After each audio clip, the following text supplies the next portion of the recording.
The No Rest for the Wicked devs will be dropping the trailer for the Breach update alongside the exact launch times. So this is going to help us mark our calendars and schedule our game time. Now, I've already requested off work, and we'll be live streaming this update alongside with covering the patch notes and more. So if you guys are new to the channel, welcome to the channel. I'm really glad you're here. If I earn your sub, let me know in the comments below. Otherwise, if I earn your like, let me know as well. Those are great ways of helping to support the content here at the channel. But beyond that, let's dive in, because it has officially been over a year since this game has entered into early access. The devs themselves tweet out, "Wicked fans, it's been 1 year since No Rest for the Wicked has entered in early access.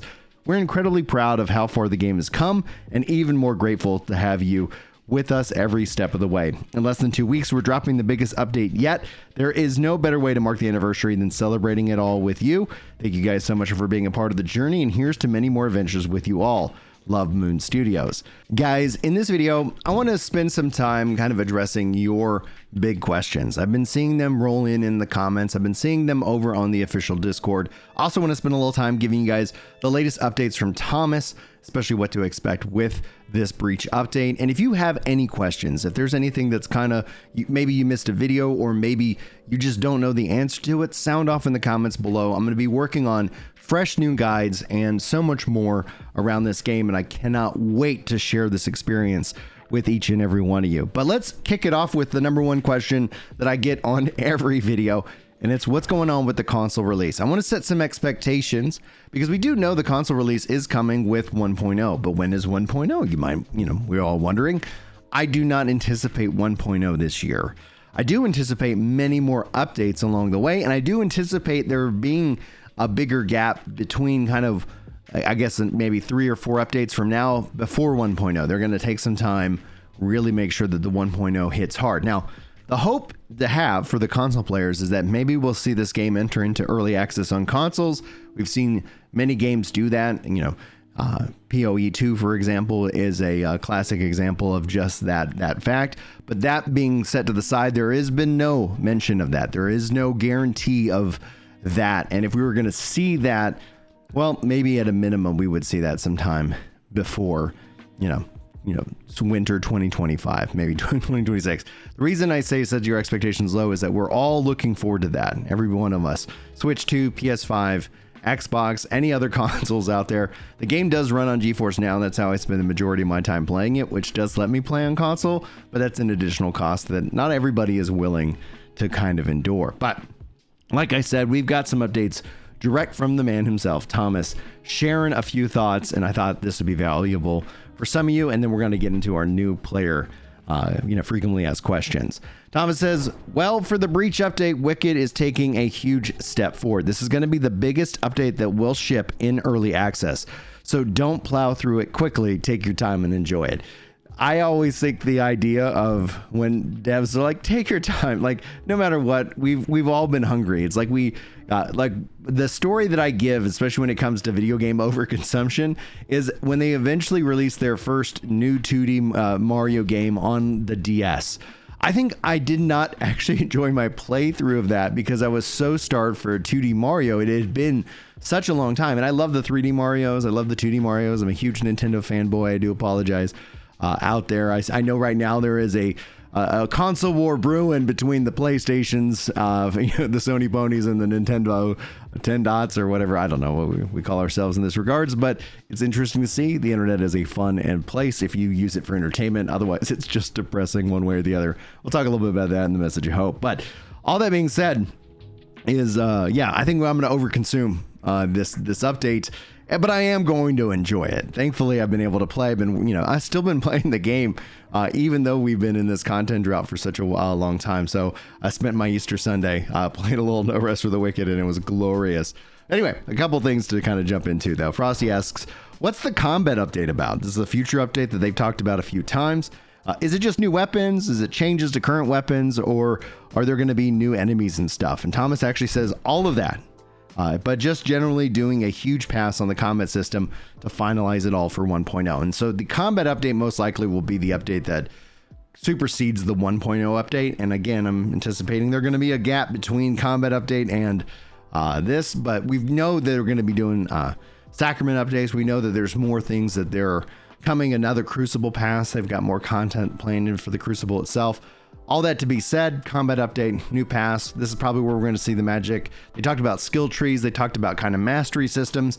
So they were working on really kind of refining that. And I think that's what we're going to see with the combat update. It's going to include other things, but the highlight is going to be that additional pass across combat. Now, all that being said, Thomas does confirm you can enchant without losing the last 2 rune spots. In response, in this update, they're going to let you always equip up to 4 runes. I think that's going to be important in terms of your build. It always was kind of strange that as you enchanted, you obviously lose those abilities. And I think it was really more about the perks that you were going after. And thus it really kind of overvalued the common, I guess, or the fully customizable ones. I'm glad that we're going to have 4 rune spots. I think that's going to make it valuable here in the future. All right, now let's jump into our new player frequently asked questions. I will be making, like I said, detailed guides around these specific subjects, but I just want to address this now because we are pre-breach launch update, and I think I want to make sure I refresh all those guides post update. But Ducky Love writes, I'd like a video for a newbie new to these type of games, maybe builds for beginners and how to go about beating bosses. So I do have boss guides up on the channel, I do have build guides, and we'll be doing more of those here in the near future. But I thought I'd take some time to kind of address a kind of, the elephant in the room. Next week, this game, like I said, is getting its biggest update that they've ever going to release in early access. So that all being said, whether you're thinking about jumping in pre-update or post-update, there's something I really want you to be aware of. And this isn't a good thing or a bad thing. This is just something I want you to know. Any character or realm that you make pre-update is going to be considered a legacy. That means that it's going to be locked into and it's not going to be able to participate into the new content, etc. Now, that's not necessarily a negative because I'm actually really glad I get to keep those characters and kind of experience the game the way it was when it first launched. I am somebody who appreciates that. But if you're not wanting to waste time, and I'm using air quotes, which you can't see, maybe you're going to want to make sure that you don't invest in an insane amount of time in playing today. Now, I think there is value. I always try to especially speak to the people who are like, man, I really wish I experienced the game the way it was when, 5 years ago and 10 years ago. As these games change and evolve, there is a fun process, which I enjoy, but I know I'm not the majority of gamers out there. On the 30th, whenever we have our official time, and I'll be sure to be covering the trailer and all of that for you guys as soon as possible.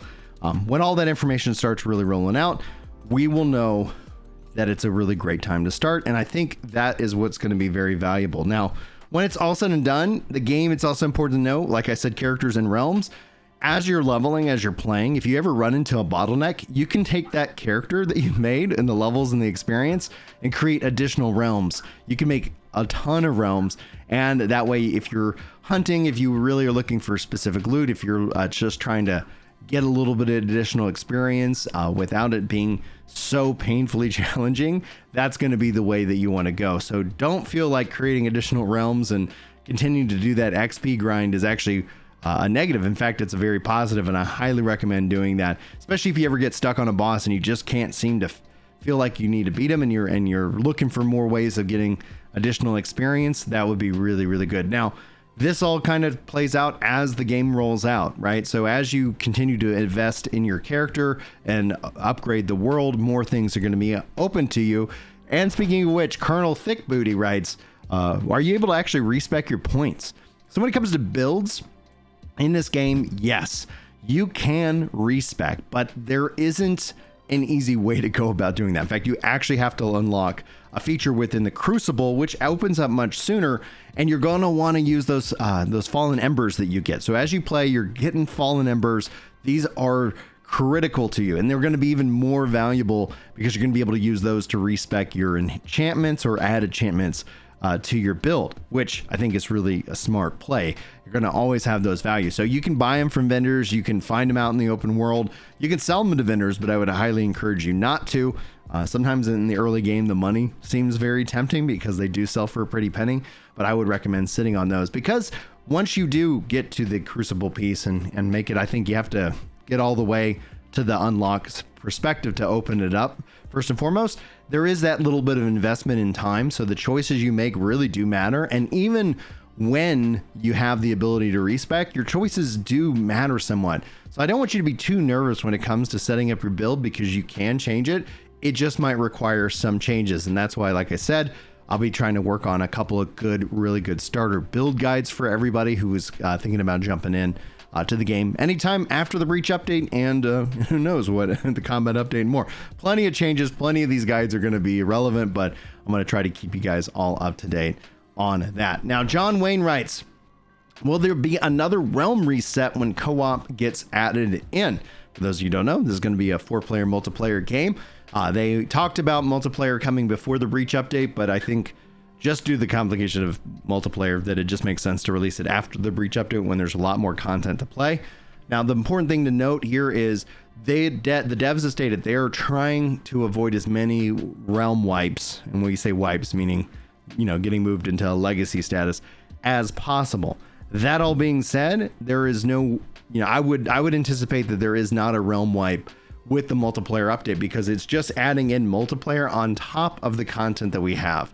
There might be some adjustments to systems, but we're not talking about a massive wipe. Now, if I'm wrong, all of you guys 5 members here at the channel, whenever I do give you guys my professional opinion, if it ends up being wrong, I make sure that I put my money where my mouth is and gift out those members, which gets you access to early videos and so much more here at the channel. So I do appreciate my members. In fact, they're the ones who really kind of help keep some of the lights rolling while I've been away for Easter. And speaking of my members, a special shout out and thank you to those of you who support me at the Prime Bahamut level: Lord Kaz, WG Productions, Ronnie, Psylocke, Phil the Meme, Yemrin, Gamer, Freak, Kyle, Ankle Firepaws, Sin, Andrelia, and Bring Back Fluffy Dogs. Thank you guys so much for the support on the channel and making this dream of mine a reality. So you guys are amazing. All my members are amazing, but anybody who's supporting at that level, I want to shout you guys out in these videos. Now, as we wrap up, I always like to end with the message of hope. One of the things I see hands down throughout the entirety of the internet is a lot of negativity, a lot of drama, and it has a real impact on our lives. In fact, I saw somebody talk about, we shouldn't call it the culture war. It's actually a hybrid war. And the land mass, the territory we fight over is kind of us. And it was an interesting way to kind of rephrase that. I bring that up not to get anybody upset and get ready to like fight it out in the comments, but more or less to say that I do believe a lot of our world is engineered from an algorithmic perspective to keep you stressed, depressed, buying things, trying to fill that void that's in your life. Now, personally, as a Christian, that I would say is a God-shaped hole in all of us. Now, whether you believe or not, that's not really the point of what this conversation is. I do think there is an engineered aspect that is causing us to fight, to be stressed, to be depressed, and they want to then sell the solution, right? So I do feel like a lot of this is engineered, and so that's why I want to always encourage you guys to give you guys the tools, right? For me, I know I've been losing weight, down 85 pounds. For me, I know I've dealt with a lot of anxiety and stress and depression. And for me, I know that therapy was a huge help. Cognitive behavior therapy, getting to the root of the thought, because we can easily spiral out. You know, our brains can lie to us. And once you understand that, you can start to listen and to the voice, that your inner voice that says like that you're not worthy, that you're not lovable, that you're, the worst person, or that, you suck and things like that. And then you can start to tell your voice like, no. Or if you do happen to be somebody who sucks, you can be like, let me come up with a roadmap so that I'm not this. Like, I want you to begin with the end in mind. Who do you want to be when it's all said and done with one life to live? Who do you want to be at the end of this life? And if you have a vision for that, then you can create a plan to work to be that person. If you don't have a vision for that, I'd encourage you to spend some time today thinking about who it is that you want to be. Not the noise that we see online, not like all the different drama, especially when it comes to video games, but who is it that you want to be? And I want to encourage you that you can be that person. You have to believe that you can be. Whether you believe you can or you believe you can't, you're right. That is something so true, especially for us men out there. If you believe that you can, you will. And it might take time, and there's going to be cost, and you might have to make adjustments to this plan of yours. But I want you to keep going, keep fighting, and really live your dream, because you get one shot at this. Anyway, thank you guys so much for your time. God bless you. I'm praying for you guys, and I hope that you all have a wonderful, wonderful day. Until next time, take care.